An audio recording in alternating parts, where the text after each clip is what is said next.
Ô mực trây thang giờ rau xia đê ô lên gây clay giờ rau xia đê thang gây basa đê bus kango na hindi Kristo ni po ni sakao kelai na Kristo ni po ni sakao kelai na Matang na ni kong no sana ni bagay Besago kuboy no khadi Kaham no ke sumay na di Khaklap ka te giang nay hai khe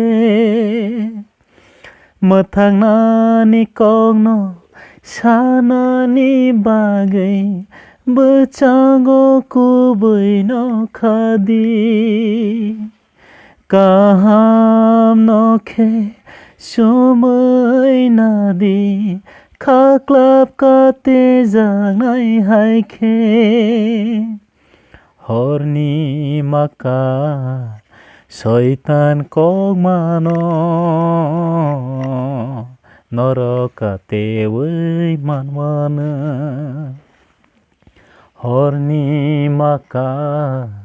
Soitan kong mano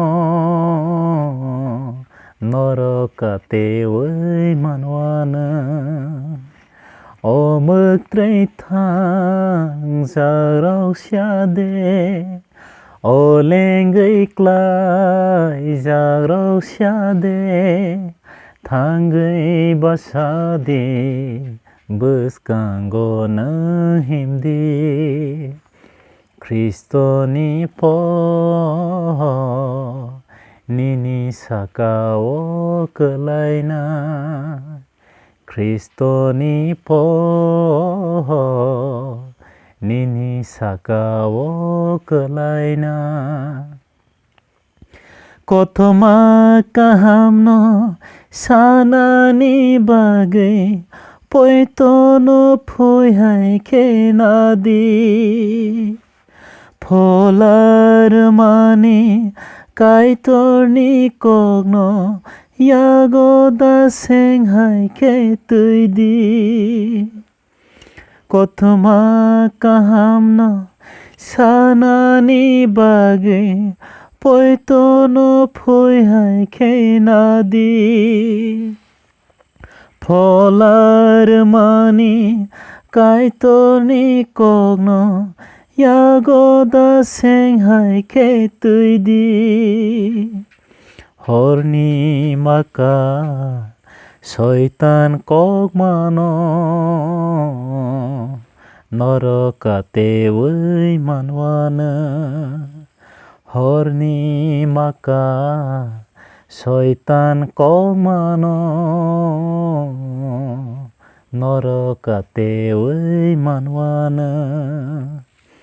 Ô mực trây thang giờ rau xia đê Ô lên gây clay giờ rau xia đê Thang gây basa đê Bus kango na hindi Kristo ni po ni sakao kelai na Kristo ni po ni sakao kelai na